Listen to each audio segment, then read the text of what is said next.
ဒီဓာတ်ပုံတွေကကြောင့်ဟာသူ့ရဲ့တောက်ပတဲ့အစိမ်းရောင်နဲ့အမဲဆက်လေးတွေ black spots or veins ပါဝင်မှုအရာမော်စီစာမောင်စစ်စစ်ကြောင့်အမျိုးအစားဖြစ်ဖို့အခွင့်အလမ်းအလွန်များပါတယ်။မော်စီစာကြောင့်ရဲ့အသေးစိတ်အချက်လက်များကိုအောက်တွင်ဖော်ပြပေးလိုက်ပါတယ်။တစ်ချက်အမီနဲ့မူရင်းဒေတာအမီမော်စီစာ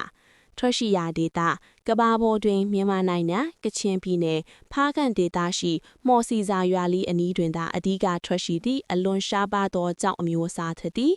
နှင့်ပါဝင်ဖွဲ့စည်းမှု mineral composition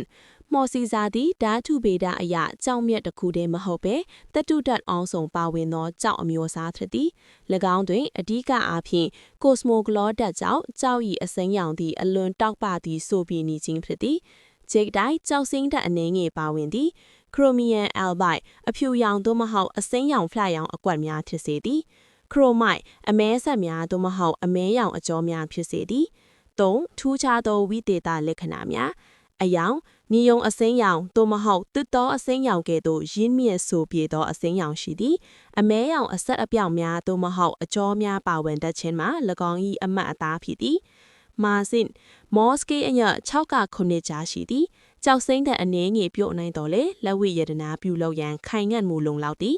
အလင်းပေါင်မုတ်များသောအားဖြင့်အလင်းပိတ်ဖြစ်တော်လေအစင်မြင့်ကြောက်မှတဲ့အလင်းအနေငယ်ဖြတ်တန်းနိုင်သောအခြေအနေရှိတတ်သည်ဈေးကွက်တန်ဖိုးကိုဆုံးဖြတ်ခြင်းမော်စီစာကြောက်တစ်လုံး၏တန်ဖိုးကိုအောက်ပါအချက်များဖြင့်တိုင်းတာကြသည်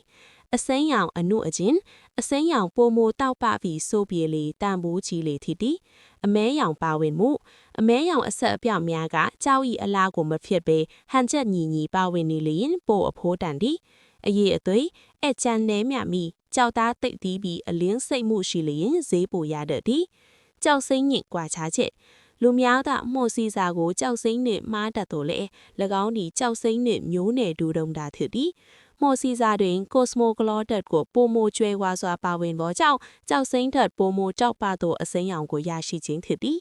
အကြံပြုချက်ဓာတ်ပုံထဲရှိကြောက်ဟာအလင်းဖျက်ကြီးချိန်တွင်အစိမ်းရောင်အလွန်ဆိုပြီးဒီကိုတွေ့ရသဖြင့်အဆင့်အတန်းကောင်းမွန်သောကြောက်တစ်လုံးဖြစ်နိုင်ပါသည်၎င်းကိုတွေးပြီးလက်ဝိယတနာများသို့မဟုတ်အဆောင်ကြောက်အသည့်အသုံးပြုရန်အလွန်လှပါလိမ့်သည်ဒီကြောက်ကိုအချော်ထင်းသွီးဖို့စိတ်ကူးရှိပါသလားဒါမှမဟုတ်အခြားသိကျင်သားမျိုးရှိရလေမေးနိုင်ပါတယ်